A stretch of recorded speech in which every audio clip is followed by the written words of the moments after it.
Muito boa tarde e bem-vindos ao primeiro CNN Talks Fórum Automóvel, uma parceria da CNN com o Stand Virtual, onde ao longo destes meses todos até dezembro vamos focar-nos e olharmos para o panorama do setor automóvel em Portugal e não só. Para isso vou contar sempre com a ajuda do Diretor-Geral da Stand Virtual, Nuno Castelo Branco. Olá, Nuno, obrigada por estares connosco. E hoje temos também connosco o Diretor-Geral da BMW Portugal, Máximo Senatore. Boa tarde, Máximo, obrigada por estar connosco. E também Nuno Mendonça, Diretor-Geral da Audi Portugal. Já vamos ter a oportunidade de conversar um bocadinho com os dois. Para já, Nuno, e para início de conversa, vamos a alguns dados mais concretos que nos traz. Bem, sim, Sara. Muito obrigado. Boa tarde a todos, para quem nos ouve em direto e quem nos ouvir em diferido também. Este início que vamos fazer aqui do Fórum Automóvel CNN Portugal e Stand Virtual tem como objetivo, nesta fase inicial, fazer sempre um pouco o balanço daquilo que foi o mês anterior ou aquilo que foi o trimestre, que é o caso. Então vamos lá. No primeiro slide nós vimos aqui, podemos ver algo de absolutamente extraordinário. Algo que todos passámos pelo período da pandemia, passámos por toda esta situação da guerra e como sabem, quem está lá em casa e nos está a ouvir, houve falta de carros, houve falta de componentes e isto foi dramático. Quando olhamos aqui para os números, vemos que o mercado de novos carros 0 km no primeiro trimestre está a subir 49%. 50% de crescimento, é uma coisa absolutamente inacreditável. Já vamos falar aqui um bocadinho seguramente com o Máximo e com o Nuno porque é que isto está a acontecer. No entanto, quando olhamos para os dados face àquilo que foi o período antes da pandemia, é apenas um crescimento, ou ainda não chegámos lá, estamos a 13% daquilo que eram os valores antes da pandemia. Mas, como sabemos, muitas das pessoas que nos ouvem também, há um grande foco também na compra dos usados. Não é? Como sabemos, os usados, basicamente, em termos de transações em Portugal, valem 3 vezes mais do que os novos e, nesse sentido, muita gente também tem uma preocupação do que se passa no mercado dos usados. Esse mercado tem sido sempre mais estável, mesmo quando foi após a pandemia, nunca caiu muito para além de 11%, 12%, e por isso, nesta altura, também só cresce 2%, porque também mais rapidamente recuperou. Quem é alguém que vai ao stand virtual nunca viu tantos carros lá, ou seja, de facto, a dinâmica de mercado está lá. No entanto, também, quando olhamos para o antes da pandemia, está aqui praticamente em linha com os carros novos, com cerca de menos 10%. Ou seja, são indicadores muito importantes, são valores a nível trimestral, deste primeiro trimestre, comparado com o trimestre homólogo de 2022. Mas eu deixava aqui uma nota em relação aos carros novos. Este mês, em particular, é um mês recorde. Estamos a falar, em março, comparado com março do ano passado, estamos a falar de 60% de aumento. 60%. De facto, de um momento para o outro passou a haver muito mais carros no mercado e você que está lá em casa e que pensava que se calhar o seu carro ainda ia demorar mais 4 ou 5 meses a chegar, vai ver se calhar antecipações a aparecerem. Olhando para o slide seguinte, e porque falamos daquilo que de facto hoje em dia há uma maior procura, não quer dizer que sempre se concretiza. Nós sabemos aqui, vamos ouvir pela voz da BMW e da Audi, da procura real dos elétricos e que não tem havido de facto a capacidade de entrega, mas a verdade é que quando olhamos trimestre mais uma vez com o trimestre anterior, está-se a vender mais 66% de elétricos. Ou seja, o mercado de facto está aí neste sentido, que tem sido todas estas diretivas e orientações e os utilizadores como um todo a caminhar para carros elétricos. No entanto, vejam aquele número que está ali por baixo dos 66. Quando comparamos a antes da pandemia, o crescimento de elétricos de 2019 para cá, estamos a falar de 350%. Vejam o inacreditável crescimento dos carros elétricos e parece ser uma trajetória imparável. Já veremos se o futuro será assim, 2035, tudo elétricos ou outras alternativas, mas o caminho para já está-se a traçar dessa forma. O mesmo se está a passar nos carros usados, com mais alguma calma, ou seja, o crescimento aqui à volta de 36%, e quando comparamos com antes da pandemia, é um crescimento de 280%, são números muito significativos. A questão é, os usados elétricos não têm podido crescer tanto porque não havia carros no mercado. Ou seja, os carros novos elétricos têm vindo a chegar ao mercado nacional e por isso até que eles cheguem aos usados demora mais tempo e por isso não havia tanta oferta, mais alguma dificuldade em crescer. E já agora deixo-vos aqui esta nota que está aqui também nesta imagem. Quando olhamos para os carros elétricos, o que é mais vendido e vê-se, por exemplo, quem está em Lisboa e Porto verá com muita facilidade muito mais, por exemplo, Teslas Y na rua, foi este mês atingiu o 4º lugar de vendas, o que é significativo numa vertente dos elétricos que começam a estar ali, de facto, muito próximo do top 3 de venda nacional. Vamos ver se é para manter. Passando para o slide seguinte, podemos ver aqui outro fator, e eu esta semana já tenho ouvido todos os lados, e nós temos esses dados no stand virtual, que é muitos de vocês estão aí, para além de comprar um carro novo onde os preços estão mais balizados, muitas pessoas pensam em comprar um carro usado. Quer seja de uma marca específica, quer vejam as opções em função do budget que têm. O mercado, pela primeira vez ao fim de 24 meses, está a começar a mudar.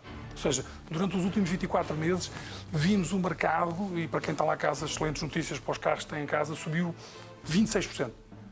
26% foi aquilo que os carros, quando todos nós sempre estivemos habituados a comprar um carro, ele a partir daí desvaloriza. Não foi verdade. Nos últimos 2 anos, subiu 26%. Ou seja, quem tem lá os carros em casa, eles valem mais 26%. Eu próprio já tive para vender o meu carro e vi que o ia vender pelo mesmo preço que tinha comprado há 2 anos atrás ou até um pouco mais. Para quem vai comprar, aí sim as coisas estão diferentes. Os carros estão mais caros, mas é a realidade que vivemos hoje. No entanto, há uma mudança muito significativa no mercado, que é, pela primeira vez em 2 anos, vemos os preços a infletir. Em março, pela primeira vez, os preços ao consumidor final começaram a descer. E isto é evidente. Quem está a pensar comprar um carro, até são boas notícias, o carro não vai continuar a inflacionar, estabilizou daqui para a frente. No entanto, para quem está a vender, provavelmente os preços daqui para a frente terão uma tendência de caída, é aquilo que nós antecipamos. Deixamos ainda 2 notas para quem está a pensar comprar um carro. Quando olhamos em termos do tipo de carroceria, tipo de carro, aquele que é o citadino normal foi aquele que mais subiu, é aquele que tem mais procura e até subiu cerca de quase 37%. No entanto, aquele modelo que até tem tido menor procura neste período e que cresceu menos é o formato, a carroceria coupé, que apenas subiu 10% nos usados. Ficam notas para quem está a pensar em comprar um carro usado. E sendo assim, vamos passar aqui para o slide 5, onde temos aqui algumas notas mais gerais sobre aquilo que se está a passar no mercado e também em relação à BMW Audi. E esta nota é muito importante. Tem-se ouvido falar, todas as pessoas veem nos telejornais, nas notícias, que o setor automóvel está a mudar. Há imposições a nível da Europa e que, de alguma forma, quase única no mundo é esta imposição de que a partir de 2035 só se podem vender carros que não imitam CO2 e, nesse sentido, isso irá acontecer a partir de 2035. No entanto, foi aberta a exceção, até por pressão dos fabricantes alemães, e que temos aqui representantes de 2 deles, onde se convenceu a Comunidade Económica Europeia no sentido de que os e-fuels também sejam uma alternativa, desde que sejam neutros em termos de emissão de CO2. Tema muito importante e vai mexer com todos nós, mas vamos seguramente ter a oportunidade de debater este assunto. No slide seguinte, entrava aqui numa particularidade interessante, já que estamos a falar em elétricos e nestes temas em relação à BMW. A BMW tem hoje, em termos de parque circulante, em termos mundial, cerca de 500 mil de carros elétricos. A ambição da BMW em termos mundiais é, e estamos a falar daqui a 2 anos, é quadriplicar este número. Ou seja, uma aposta também muito clara por parte do grupo BMW em termos de eletrificação do seu próprio parque circulante, que está no mundo inteiro, e por isso passar de 500 mil de carros para 2 milhões de carros. É uma aposta significativa. No slide seguinte, até diríamos uma aposta ainda mais quase agressiva, para quem olha pelo menos os números, depois teremos que ver o que é que vai acontecer em termos objetivos, é por parte da Audi. O Nuno Mendonça, que está aqui connosco hoje, diretor-geral da Audi, anunciou há muito pouco tempo em Portugal, num belíssimo evento feito aqui em Lisboa, que a Audi ainda ia tomar uma medida mais objetiva, que é, em relação a Portugal, a partir de 2030, todos os carros a serem vendidos serão elétricos, apenas uma gama elétrica. Falou de 2 novos modelos a nível do Q8 e o Audi A6 Avant e-tron, e é algo que eu até vos deixo aqui uma pequena notícia que foi feita à volta deste tema antes de passarmos para a Sara.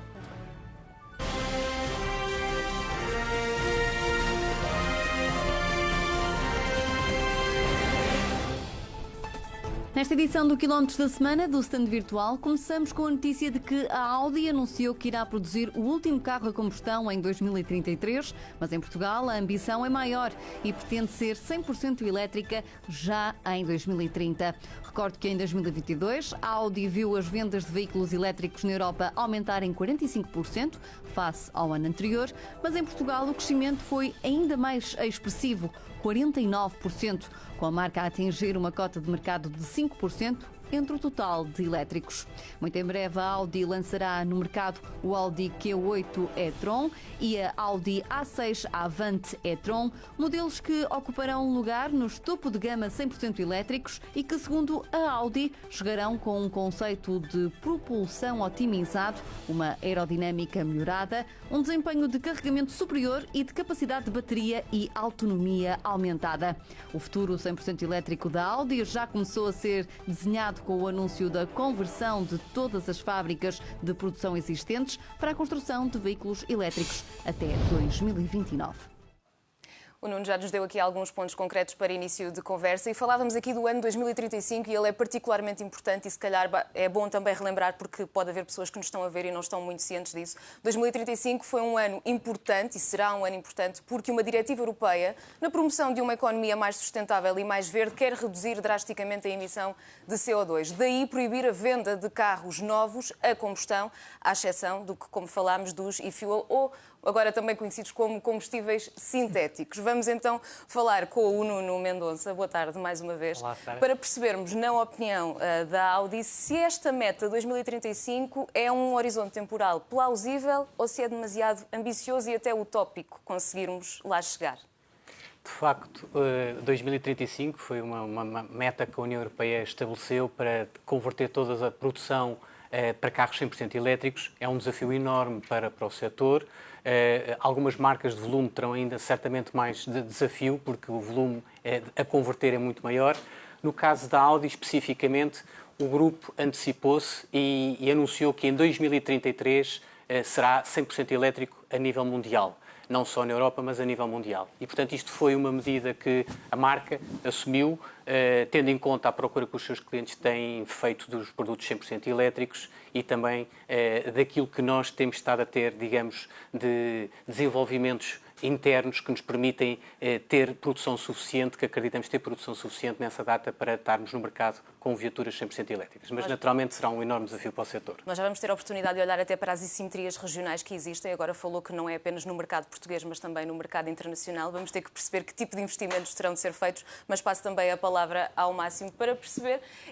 Como o Nuno falava, esta questão dos combustíveis e-fuel foi também algo que foi muito promovido por marcas alemãs e vocês estão aqui naturalmente representados. Será essa a aposta no futuro ou passará muito pelos veículos elétricos ainda assim? Boa tarde, em primeiro lugar. Eu fico em uma posição difícil, meio 2, 3 português e italiano. Eu vou sempre começar assim, porque o meu português é sempre bastante fraquinho. Sim, mas o Ronaldo já jogou nos Juventus e isso resolve tudo, pá. Fica lá, pá, estás desculpado. Todas as equipas portuguesas mataram a Juventus nos últimos anos. Atenção, o Porto o já não Sporting atrás, o Benfica, agora o Sporting uma semana vai matar. Pronto, vamos ver. Vamos dizer que a BMW sempre disse que ele não quer apostar só em uma tecnologia. Ou seja, a eletrificação claramente é um caminho que está a ser desenvolvido pela nossa marca e temos um plano claro, vamos desenvolver já para o ano, já estamos com 15% dos carros vendidos elétricos, para o ano vamos entregar 1 cada 5 vai ser elétrico, depois vai ser 1 cada 4, 1 cada 3, e até o ano 2030 50% dos carros nossos vendidos vai ser ao máximo no ano 2030 elétrico. Não é o 100% elétrico, porque no final o desafio da eletrificação não é um desafio só das marcas. As marcas podem desenvolver carros elétricos, sim, mas depois precisamos governantes, líderes políticos. Por quê? Porque precisamos infraestruturas, precisamos apoio, precisamos criar todas as condições para que depois os cidadãos, as pessoas que vão comprar um carro elétrico e fazer um investimento que é bastante importante, tem a possibilidade de conduzir, tem toda a estrutura necessária para fazer isso. Não o governante diz na Europa, 2035 acaba com os carros a combustão, motor a combustão. Vamos ver se depois cada país consegue colocar todas as condições. Ou seja, a BMW está a manter também o desenvolvimento de diferentes tipologias, por exemplo, o hidrogênio, estamos a olhar também o e-fuel, estamos também a melhorar o nosso motor a combustão, também, se o motor a combustão, em teoria, 2035 vai já acabar, temos a tecnologia mild hybrid, que está a melhorar muito, mais de 20% as emissões de CO2 para os carros a combustão, porque ainda temos países, não só na Europa, a marca BMW é uma marca mundial, temos muitos países em que não temos condições para a eletrificação. É por isso que temos que manter a entregar carros atuais, mas a reduzir ao mesmo tempo a pegada de carbono. E por isso a BMW disse, desde sempre, o nosso CEO disse, a BMW não quer focar só exclusivamente em uma tecnologia, pelo menos no curto e médio prazo. Vamos manter o nosso esforço e investimento, mais de 30 mil milhões de euros até o ano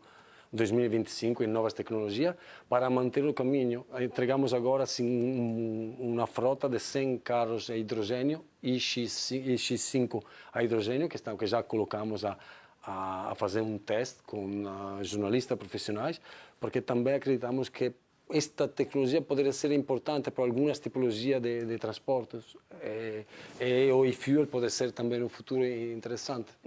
Mas deixa-me só fazer aqui uma pergunta provocadora, já que o Máximo, tu acreditas que a partir de 2035 isto será de facto só elétricos ou achas que já é uma utopia? Eu vou provocar também na resposta, claro, esta é uma provocação.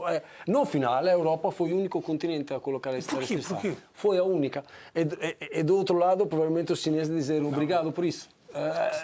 No final, achas que estamos a abrir a porta aos chineses? Não sei se estamos a abrir a porta aos chineses. Nós ficamos preparados. Eu também acho que a Audi fica preparada, porque a BMW desenvolveu muitos carros. Temos uma gama de produto elétrico, temos 12 carros elétricos disponíveis. Vamos a disponibilizar mais. Por cada segmento temos um carro elétrico disponível para os nossos clientes. Mas, ao mesmo tempo, não sei se será 100% assim. Pode ser, e ficamos preparados por isso, porque esta coisa é importante, ficamos preparados por isso, mas ao mesmo tempo temos que olhar tudo o que estamos a falar agora. O e-fuel, o hidrogênio, o motor a combustão melhorar com uma melhoria brutal, porque esta é a verdade, que o motor a combustão atuais são motores a combustão completamente diferentes do passado, completamente diferente. E temos muitos países em que agora, hoje em dia, ainda a percentagem de elétricos é muito baixa. Porque não tem infraestrutura, não tem capacidade para desenvolver estes carros. E com esta situação, para melhorar e ter este compromisso que a BMW tem de melhorar a consumo, a redução das emissões, precisamos de colocar também outras tipologias de carros. De qualquer das formas, um tema que a gente também sabe é, de facto, os chineses têm estado fora disto, mas há grandes fabricantes, como é o caso da BYD, onde os níveis, em termos de elétricos e mesmo, ou seja, são que já têm maiores escalas do mundo em termos de conhecimentos de elétricos e de evolução. Ou seja, há aqui um jogo que se calhar eles não criam as mesmas limitações, mas a verdade é que os elétricos também estão a evoluir. Sim, mas é um jogo em que nós temos uma história grande, longa, de notoriedade, de imagem, de qualidade, que provavelmente ajuda. Sim, temos novas marcas chinesas, com todo o nosso respeito por estas marcas que estão a entrar, que têm um desenvolvimento. Isto vai com certeza ajudar o cliente final, porque tem mais oportunidade. Mas, ao mesmo tempo, para uma marca como a nossa, que já desenvolveu uma grande oferta de produto elétrico, nós vemos isto como, sim, é um desafio, mas estamos preparados por isso. Por quê? Porque vamos adicionar notoriedade, vamos adicionar capilaridade, a presença no território, no território, que é uma coisa importante, os nossos parceiros, a proximidade com o nosso cliente, um customer journey, o serviço ao cliente premium, a palavra premium que nós conhecemos bem, é uma palavra importante para os nossos clientes. Há muitos elementos que vai criar o sucesso de uma marca. Várias armas. E a nossa história de sucesso é uma história de sucesso há 106 anos, 107. Acho que é também um desafio para os outros que querem desafiar as marcas. E, obviamente, essa situação é muito importante porque a marca tem peso. O que é certo é que estas marcas chinesas estão também a apresentar-se como sendo altamente concorrenciais. Isso vai provocar-vos também e, de certa forma, incentivar-vos a terem que ser também mais distintivos em termos de design, de autonomias, porque a procura vai também levar a isso mesmo, não é? Sem dúvida nenhuma. E isto que o Máximo referiu é muito importante. Nós somos fabricantes com mais de 100 anos de história a fazer um automóvel. E um automóvel é muito mais do que simplesmente um veículo elétrico, não é? Portanto, um condutor ou um cliente premium procura uma experiência que todos os aspectos de conforto, de segurança, de espaço interior, etc., que são aspectos muito importantes e valorizados na aquisição de um automóvel. Nós não podemos esquecer que o automóvel ainda representa o segundo maior investimento das famílias. Depois da habitação, é um automóvel. E por isso, quando oferecemos um produto para o mercado, um produto com uma marca como a nossa, portanto uma marca premium, temos que pôr todos os valores que nós temos ao longo de 100 anos e que fomos desenvolvendo ao longo de 100 anos nesse mesma viatura e, portanto, naturalmente que toda a concorrência que venha fora da Europa é sempre algo que nós olhamos com muita atenção, seja dos Estados Unidos, seja da China, seja dentro da própria Europa, mas acreditamos também naquilo que estamos a fazer e na qualidade dos nossos produtos Falava e na diferenciação. que era um investimento, e eu penso que é um investimento cada vez mais ponderado e cada vez mais pensado por parte dos utilizadores. E uma das grandes preocupações quando se fala num veículo elétrico continua a ser a autonomia. E prova disso é que acabámos de receber uma questão e, portanto, vamos tentar respondê-la também. O Paulo Cardoso diz que está a pensar comprar um elétrico, mas que faz muitos quilómetros todos os dias. Pergunta se o plug-in continua a ser uma boa opção ou se isso já não se justifica. Quem é que quer responder ao Eu ponto? vou começar só por uma ordem que é mais independente. Cada um destes senhores terá a sua posição. Eu não sabia exatamente qual é o padrão que estará aqui na mente do Paulo Cardoso, mas, de qualquer das formas, acho que o tema é o seguinte. Alguém que faz poucos quilómetros, mas que já está numa mente de ir numa lógica de uma solução mais elétrica e tem condições, isto é muito importante, tem condições, particularmente em casa, de carregar o carro, o elétrico, não é um problema. Será poucas vezes, 3, 4 vezes por ano, tem que fazer uma viagem maior, pode ter que programar, carregar no meio, é um no-brainer. Quem, eventualmente, está numa fase em que, de facto, faz muitos quilómetros e tem talvez alguma ansiedade em termos do planeamento, aqui sim, ponderar uma solução tipo híbrido é provavelmente ponderável. No entanto, se eu tivesse de dar a minha opinião pessoal, acho que alguém que está a pensar elétrico, mais vale ir 100% para o elétrico. Porque os elétricos cada vez têm mais autonomia. Eu próprio tenho feito muitas vezes Lisboa e Porto, para-se ali a meio, carrega-se enquanto se toma um café e não é por isso que o carro tem dificuldade em termos de autonomia. Isto é uma opinião de alguma forma pessoal e inclusive estes senhores Mas foram... eu posso adicionar... Podes, com certeza, porque eu tenho aqui uma questão que tu podes... O plug-in hybrid... Deixa-me só terminar isto, que é, na minha opinião, e do muito que eu tenho ouvido, e alguns dos fabricantes às vezes quase preferem o híbrido do que o plug-in hybrid. Em termos de tecnologia do carro, provavelmente não será algo que tenha assim tanto futuro. Isto, agora vocês, enquanto que há fabricantes, trazem aqui uma opinião mais objetiva. O híbrido plug-in é uma solução interessante, não faz todos os dias muitos quilómetros, mas que depois, no fim de semana, quer ir no Algarve, assim tem uma flexibilidade, porque todos os dias, ao longo da semana, ele pode viajar com o carro, com zero consumption elétrico, porque o commuting para o escritório são 20, 30, 40, 50, 100... Está perfeito, não é? E com a atual autonomia de um carro híbrido é perfeito. E no fim de semana, quer ir no Algarve, tem o carro com combustível normais, vai ao Algarve, volta e não tem um problema. Porque também ficar no meio, ficar à espera, fazer o abastecimento, pode ser uma coisa que algum cliente não gosta. Acho que para um cliente que vai usar o carro todos os dias, não sei qual é o... Não sabemos aqui Quanto faz? Se faz uns 100 km, 200... Se ele faz 100 km por dia, 200 km por dia, o elétrico é já uma solução, porque a Mas também autonomia ajuda agora a atual... acrescentar à vossa resposta, que tem a ver com as assimetrias regionais que falávamos há pouco. Também. Isso, obviamente, também pesa nessa decisão e nós vemos isso ao longo do país e no interior estamos muito mais desprovidos de postos de... Isso é uma coisa importante. A infraestrutura é fundamental, mas se eu estou... um cliente que faz 100 km, 200 km por dia, o carro elétrico é já uma solução, porque a autonomia atual dos nossos carros é uma autonomia que vai muito acima disso. Sim. A autonomia verdadeira também é o WLTP, mas depois na utilização diária funciona assim. Senão pode ser também com o nosso mild hybrid atual, é também uma solução no curto e médio prazo, porque depois um cliente que está a usar o carro todos os dias com muitos quilómetros, provavelmente é um cliente que vai trocar o carro cada 3, 4 anos. Claro. E com isso tem a oportunidade até o 2035 a experimentar outras soluções. Carros que já terão pelo menos 1000 km de autonomia, Eu seguramente. diria... Vai acontecer com isso, Sim, porque sim, a química das baterias está a mudar, Tá. até o de 2025 a BMW está a desenvolver uma Neue Classe com a bateria diferente. Eu entraria também aqui na equação com um outro fator que é o fator económico. Se é possível a utilização de uma viatura 100% elétrica, como o Nuno falou, portanto, se o cliente tem a possibilidade de carregar em casa, esse aspecto não deve ser descurado, porque o carregamento de um automóvel elétrico é muito mais baixo do que a utilização de um automóvel a gasolina ou plug-in, ao nível dos consumos. E, portanto, lá está, se utiliza um plug-in e utiliza apenas o motor elétrico no dia-a-dia, fazendo 20 ou 30 km, é uma excelente solução. Se todos os dias tem que fazer muito mais que isso, tem que se pensar quantos quilómetros são, porque no momento em que o carro passa para a gasolina, os níveis de consumo sobem significativamente e o custo de utilização da viatura também, não é? E, portanto, eu diria que do ponto de vista de eficiência energética, um carro 100% elétrico é uma solução mais interessante do que um carro plug-in, que no fundo tem duas tecnologias, é um carro muito mais pesado, porque tem as baterias do plug-in. É um carro que requer uma manutenção mais complexa, mais dispendiosa do que uma viatura elétrica e, portanto, todos estes parâmetros devem ser equacionados nessa análise. E não esquecendo que depois os benefícios fiscais que também Isto existem é um à assunto. compra dos Plug-in hybrid, veículos depois, elétricos, na não é? conta, no balanço, temos que colocar também benefícios fiscais que o plug-in hybrid tem. O carro, como está, ou algum não tem, tens dúvida. E o elétrico? É uma combinação de fatores. Claro. Sim.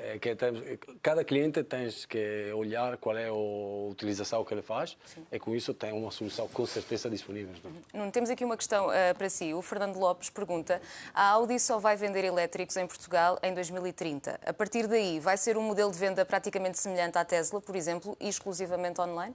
Não. O que é que está pensado? Portanto, basicamente, a estratégia da Audi, a nível internacional, como eu tinha dito, a partir de 2033 só vende viaturas 100% elétricas. Melhor, a partir de 2026 só lançamos para o mercado novos produtos 100% elétricos. Vamos continuar a vender a nossa gama de combustão e plug-in até 2033 a nível mundial, mas em Portugal, e fruto digamos, da apetência que nós sentimos que o nosso mercado tem para, especificamente, viaturas 100% elétricas, nós assumimos que em Portugal vamos vender, antes de 2030, viaturas 100% elétricas única e exclusivamente. Portanto, vamos prescindir de viaturas a gasolina, diesel e plug-in a partir dessa data, mas, em termos de modelo de distribuição, neste momento ainda não temos qualquer alteração face àquele modelo que neste momento está em vigor, que é baseado nos nossos é quase uma afirmação muito grande no mercado. Não temem o reverso da medalha?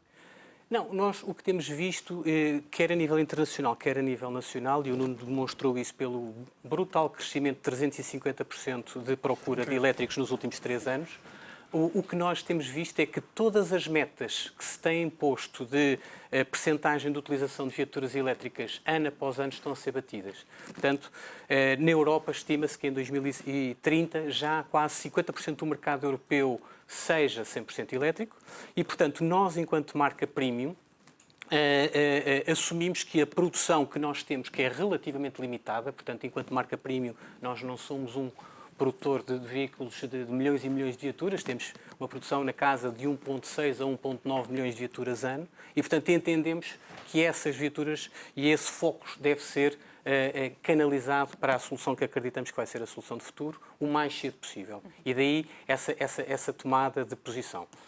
O Nuno, há pouco, nos gráficos que mostraste, estavas aqui a demonstrar, através dos resultados do último ano, que há aqui um mercado em potencial crescimento, que é o mercado de segunda mão. E, nesse sentido, temos também aqui uma questão do Paulo Teles, que acho que já foi respondida, mas pode ter alguém que se tenha juntado só a nós agora e que queira ver essa questão respondida. O Paulo Teles diz: tenho um carro para vender, penso que valorizou, será agora uma boa altura, espera mais um bocadinho, o que é que aconselhas? Bem, é fácil, acho que... É boa altura para comprar um carro novo depois. Ficamos disponíveis para fazer uma oferta. Então é sempre, Ficamos já qualquer que fosse disponíveis. o pico da curva para estes senhores, é sempre boa altura para vender, que é para comprar o outro. Mas, de qualquer das formas, o que eu posso dizer aqui ao Paulo Teles, não é? Sim, Paulo Teles. O Paulo Teles é, olhando para o gráfico que já vimos anteriormente, não é?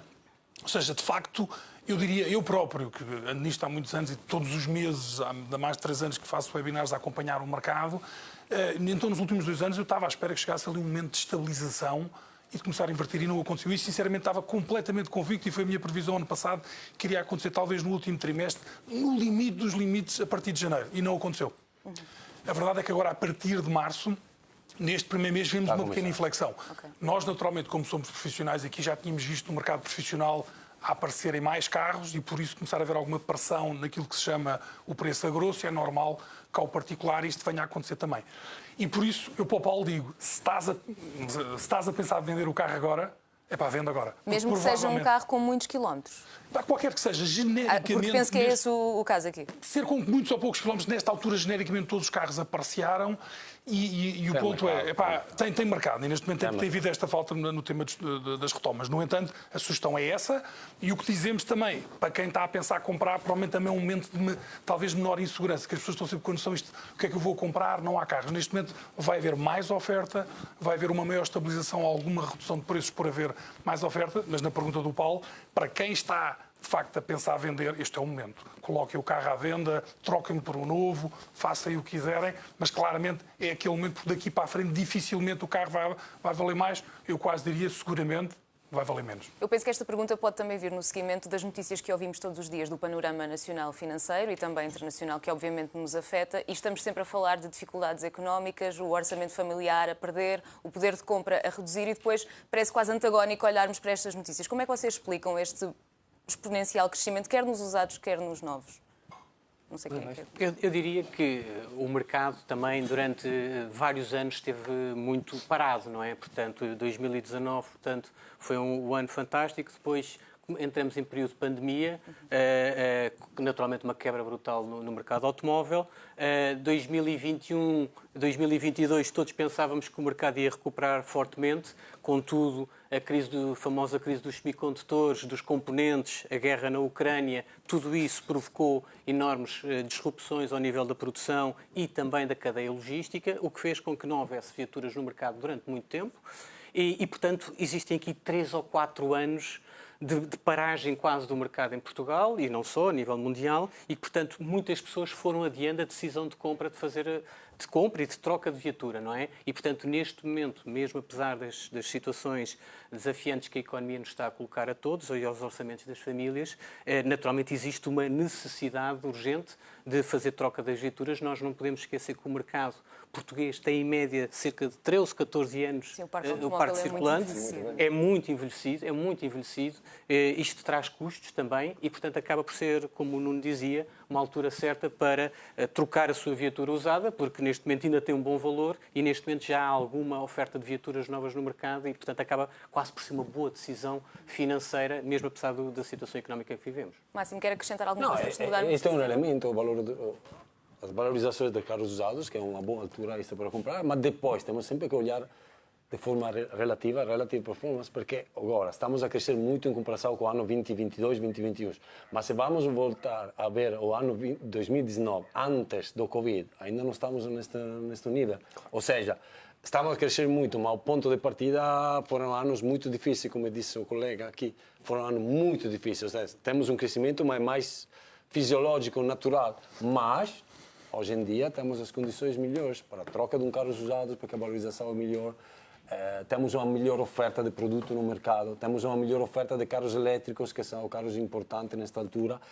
E por isso estamos a ver os resultados também. Se temos a inflação, temos mais receio, mas as pessoas ainda ficam. Em Portugal, o que percebi, eu sou italiano, que aqui em Portugal tem uma grande... Eu sou um pouco italiano. Nota-se, eu acho que se nota, mas é uma pessoa, se calhar. Aqui em Portugal tem uma paixão, se diz paixão, dizer com o nariz é mais difícil, paixão, não sei dizer isso, paixão para os automóveis. Grande paixão, ainda é um status sim, ainda tem. E em outros países, e também novas gerações estão um pouco a mudar este paradigma, está a ser mais, os meninos, eu tenho uma filha, 2 filhas, uma de 20 anos e uma de 17, é o mover desde A para B, encontrar uma forma para chegar na altura, mas não é o carro. Quando ficamos aos 18 anos, o carro era o dream, o sonho. Claro. E aqui em Portugal ainda fica a ser a marca, a notoriedade. Isto é uma grande sorte para nós, marcas alemãs, porque a nossa é uma marca que sempre tive esta grande imagem de esportividade, de prazer de conduzir, do design. E isto ajuda muito. Deixa-me dar aqui uma complementaridade. É muito forte para estes 2 senhores, porque como naturalmente eu representando essencialmente os consumidores, de uma forma geral, e que quer têm os novos e usados, mas naturalmente os novos têm isto que falamos aqui, têm este glamour, têm este poder da marca, exatamente. Nomeadamente, há que reconhecer estas marcas premium, têm aqui um valor, e há marcas que são ou não são premium, eu não vou falar aqui neste tema, mas depois de agarrar um bocadinho a ideia de serem premium, até é difícil andar para trás, mas não vamos entrar por aí. Mas eu gostava de dar uma ideia, até para quem está lá em casa, e ter esta percepção que é, em Portugal, tudo o que são carros usados, naturalmente, são vendidos a consumidores finais, basicamente. Alguns para empresas, mas muitas empresas, naturalmente, apostam em comprar carros novos via gestão de frotas. Ou seja, em Portugal, a maior parte dos carros vendidos são para gestoras de frotas ou para renta-car, ou seja, há uma componente muito forte de empresas. E, por outro lado, a vertente que é o consumidor a tomar essa decisão em casa é menor. É 20%, 25%, 30%, depende dos meses. E, por isso, a decisão de comprar um carro passa muitas vezes pelo novo, ou é a primeira ambição, diria eu, e hoje em dia quem está aqui nos novos diz, a primeira ambição até é comprar o elétrico, como vimos a pergunta do Paulo Cardoso, mas depois não dá o orçamento, o dinheiro, o carregador e tal, e vão acabar por comprar um novo, por vezes gostavam mesmo do outro novo e acabam no usado. E por isso, O que eu gostava que as pessoas, em tendência daquilo que está a acontecer neste momento há um reajuste do mercado. Ou seja, havia muita falta de produto e essa necessidade ainda existe. E depois há um segundo fator, que é nós vivemos numa economia aberta e por isso há um ajustamento de oferta e procura. E por isso aquilo que já se viu ali dos preços a descer neste momento, este mês venderam cerca de 22 mil carros novos, estes dois senhores saberão melhor do que eu. Uma boa parte foi para rentacar. Vem aí a Páscoa. Nós temos estrangeiros, felizmente o turismo está outra vez em força. O que é que acontece? Também vão surgir muitos carros usados no mercado. Sim. E isto o que é que faz? E se os preços acompanharem mais a oferta e a procura não vai disparar anormalmente, apesar que até se está a aguentar, mas que fique claro que a partir do momento em que há mais carros, há muito mais oferta e a procura não vai esticar, o que acontece? Os preços vão ajustar e naturalmente o mercado vai se dinamizar. Agora, provavelmente não será com os mesmos preços.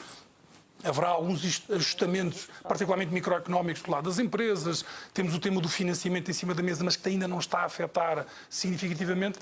Mas isso é uma consciência que temos que ter. Este boost tem a ver com um desajustamento que também houve aqui durante 2 anos, que não havia carros novos e que impactou nos carros usados significativamente, porque muitos carros usados vêm das gestoras de frota, vêm dos rentacaras e vêm das pessoas que compram o carro novo e dão o seu usado à troca.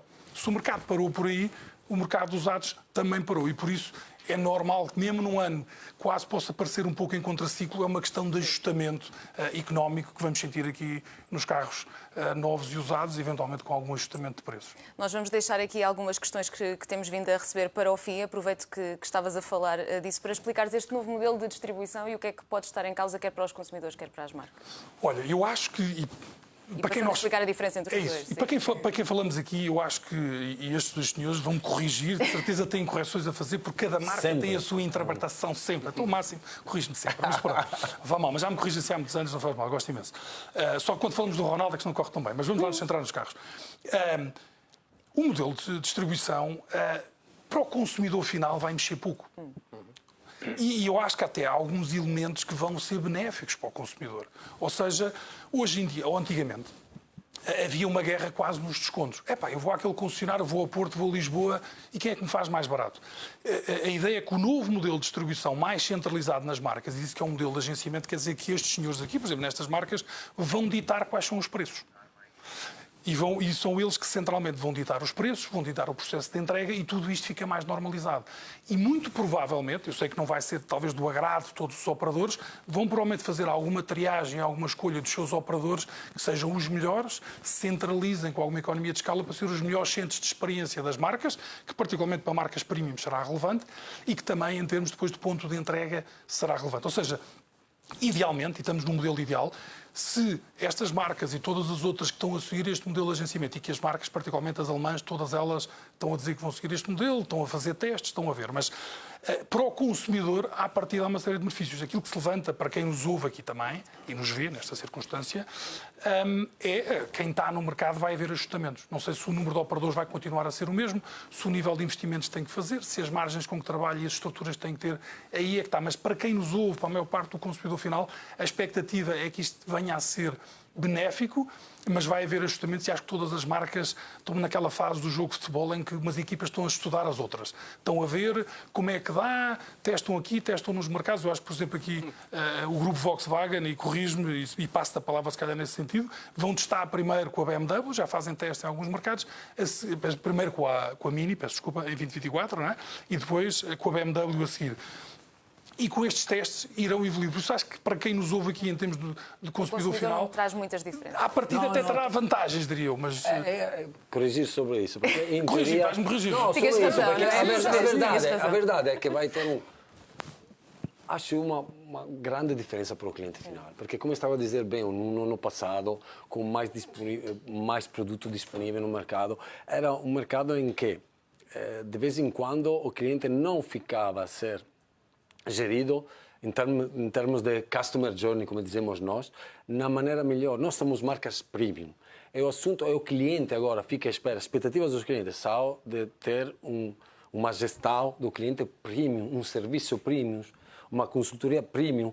E no passado era mais, como estava a dizer, um desconto de um desconto do outro. Não ficava com uma transparência de preço, que é uma coisa muito importante para o seu cliente. Este target group, o cliente premium, o cliente da nossa fase, é um cliente que gosta da transparência. E o que vamos implementar com o modelo de agência no futuro é criar mais isso, mais transparência. O cliente fica online, offline, mas está sempre no mesmo sentido. Tem o mesmo preço online, depois chega no nosso agente, que vai sempre ser a espinha dorsal do nosso desenvolvimento, porque alguém está a pensar no futuro vamos acabar com os concessionários. Vamos acabar com o concessionário, vamos ter uma rede de parceiros, agentes que têm um papel fundamental, porque no futuro o que vai fazer a diferença é o serviço ao cliente, que vamos entregar ao cliente.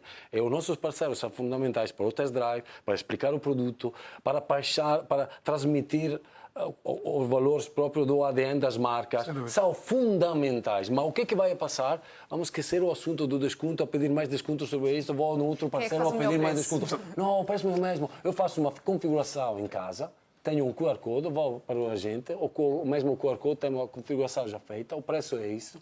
É stop. E vamos definir todos os conteúdos do carro, explicar quais são os conteúdos adicionais. É uma diferença brutal para o cliente. Para uma marca premium como a nossa vai ser fundamental. Um ponto máximo, e se calhar tu podes complementar, Nuno, que é, e eu acho, eu estou nisto dos automóveis há tanto tempo quanto vocês, há mais de 20 e tal anos, principalmente para quem talvez nos ouça aqui também do lado profissional e possa ter o receio, ou pessoas que os concessionários vão desaparecer, ou que vai ser mais... Eu acho que isso não pode acontecer. Ou seja, isso é fundamental, encontrar-se um novo modelo. Seguramente terá outra estrutura, mas a relação com o cliente será provavelmente mais integrada com a marca e com os concessionários, mais próximo com os agentes. Mas o papel de pessoas como vocês têm, parceiros que estão neste negócio há 20, 30, 40 e 50 anos, vão continuar a ser importantes. E vocês são chaves. E acho que as pessoas têm que desmistificar que a imagem... É ainda mais desafiante, porque os nossos vendedores têm que manter um conhecimento do produto, porque o cliente fica mais e mais preparado. O nível de expectativas com o desenvolvimento da marca... O nível de expectativas está a aumentar. Os nossos profissionais, o que vamos pedir aos nossos profissionais de manter este nível de conhecimento do produto, de capacidade de transmitir os valores nossos das marcas. É isso, não é falar de preço, de negociação, não é falar do produto. Sim. É da mais-valia dos nossos produtos. E sobretudo nas marcas premium, isso é particularmente importante, porque de facto não faz sentido uma marca premium o foco ser no desconto, mas sim deve ser no produto e na diferenciação do serviço ao cliente. Exatamente. E nós, no caso da Audi, como o Nuno dizia, estamos a fazer experiências em alguns mercados de grande dimensão, no Reino Unido, na Alemanha, para ver como é que a situação se desenvolve. Primeiro no mercado de frotas e especificamente no mercado exclusivamente de viaturas 100% elétricas. Em Portugal não está na nossa agenda de curto, médio prazo, mas temos vindo a fazer soluções, digamos, que venham responder a esta necessidade. Por exemplo, uma das coisas que nós fizemos é justamente para evitar essas situações de complexidade de produto, simplificação da escolha online, etc. Nós hoje em dia temos o nosso portfólio de produtos muito organizado em edições especiais. Nós elegemos dentro de cada gama específica, no A3, no A4, por aí fora, no Q8, por aí fora, aquilo que nós consideramos ser a oferta adequada para o mercado português. E desenvolvemos uma edição especial que tem um preço que é igual em qualquer um dos nossos concessionários, porque aquele preço acaba por ser também aquilo que é a melhor oferta para o cliente. E, no fundo, não tendo um modelo de agência em planos de curto e médio prazo, temos sim aqui uma adaptação da nossa oferta a estas novas procuras do mercado, nomeadamente ao nível da digitalização, que é também um desafio. Porquê? Porque em marcas premium, onde se calhar num dos nossas viaturas se calhar é possível escolher mais de 200 opcionais, a BMW certamente também tem situações destas, isto é impossível fazer gestão disto online, não é? E, portanto, nós temos que ter aqui ofertas integradas e ofertas que sejam user-friendly. E não perder esse trabalho de proximidade também. Estamos mesmo a chegar ao limite do nosso tempo, mas não queríamos ir embora sem ver respondida a uma questão que vem do Filipe Isidoro, que diz: tenho um BMW M3, será possível usar combustíveis sintéticos sem ter de mudar nada no carro e sem perder a performance? Eu já sabia que esta questão ia dar pano para mangas. Infelizmente, não tenho já uma resposta para esta pergunta. Mas, com certeza, a BMW vai, como eu já disse, a BMW não está a apostar só em uma tecnologia, mas ainda fica a desenvolver, a investir dinheiro, 30 mil milhões de euros até o 2025, por exemplo, nas diferentes tecnologias. Porque acho que temos que ficar aberto e preparado para desenvolver todas as diferentes tecnologias. E o e-fuel é um destes e provavelmente vamos encontrar as melhores soluções para o nosso cliente. Vamos tentar de maximizar minimizar, vamos dizer, pelo contrário, o impacto que pode ser para o cliente. Mas, ao mesmo tempo, temos a possibilidade de trocar este M3 no futuro com o novo M4, com o novo carro, com o XM que estamos a investir, com um novos carros. Um Audi. Um Audi, não é? Ou com o Audi mais à frente, um pouco mais à frente, mas pronto. Nuno, alguma consideração final antes de irmos embora? Eu acho que sim. Eu só gostava, antes de mais, agradecer neste primeiro Fórum Automóvel a CNN Portugal e Stand Virtual. Acho que foi extraordinariamente interessante. Acho que era difícil termos escolhido um mês que encaixasse tão bem, porque acabámos o primeiro trimestre, há uma série de novidades para debater a nível das marcas, a nível do mercado. Estamos num momento de viragem, talvez não seja, fosse talvez o melhor momento para nós começarmos este CNN Talks a nível de Fórum Automóvel. Agradecer também naturalmente aqui ao Nuno e ao Máximo. Já nos conhecemos há muitos anos, é sempre uma animação e seguramente mais convidados que aqui teremos pessoas que também já têm muito conhecimento, mas gostava de deixar algumas mensagens claras para as pessoas que estão no mercado e que falámos aqui, e agradeço a forma como tu geriste a nossa conversa. Ou seja, para quem está a pensar comprar carro, de facto há uma altura de maior normalização, quer seja nos novos em termos de entrega de oferta. Quem está a pensar comprar usado, seguramente é um momento em que os preços não vão subir, vai haver mais oferta. É um momento e, por isso, se entenda como um todo que há uma estabilização. De qualquer das formas, é normal que este mês vá dar que falar muito que os novos subiram 60%, o mercado no primeiro trimestre 50%, é muito significativo.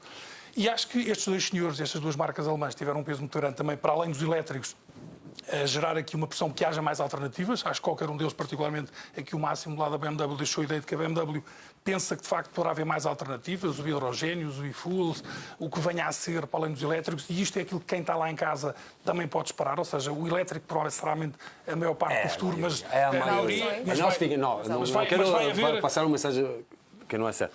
Ficamos abertos, é disponível. Estamos abertos, não é só um caminho, mas o caminho da eletrificação claramente é o caminho mais importante para todas as marcas. Nós estamos 100% convictos que será 100% elétrico. E a marca, elétrico. Não é? Acho que também dar os parabéns a uma marca que dá esta aposta, e é uma aposta local e que por vezes parece que está tudo globalizado, mas não. O Nuno, como diretor-geral da Audi em Portugal, diz, a partir de 2030 é assim. E aquilo que nós pedimos aqui para próximas pessoas, estejam à vontade, gostámos imenso da participação de quem nos ouviu, torna tudo isto mais interativo. Tenho a certeza que nós tínhamos mais temas para falar hoje, que não chegámos lá por via de participação de quem nos fez as perguntas, mas foi um prazer. Muito obrigado também. E é por isso que vamos cá estar todos os meses a analisar estas e outras questões. Nuno e Máximo, também muito obrigada por terem estado connosco. Fica por aqui esta talk, damos por terminado este talk de Fórum Automóvel, uma parceria da CNN com o Stand Virtual. Já sabe, voltaremos todos os meses para analisar o panorama nacional e automóvel em Portugal. Até lá, boa tarde.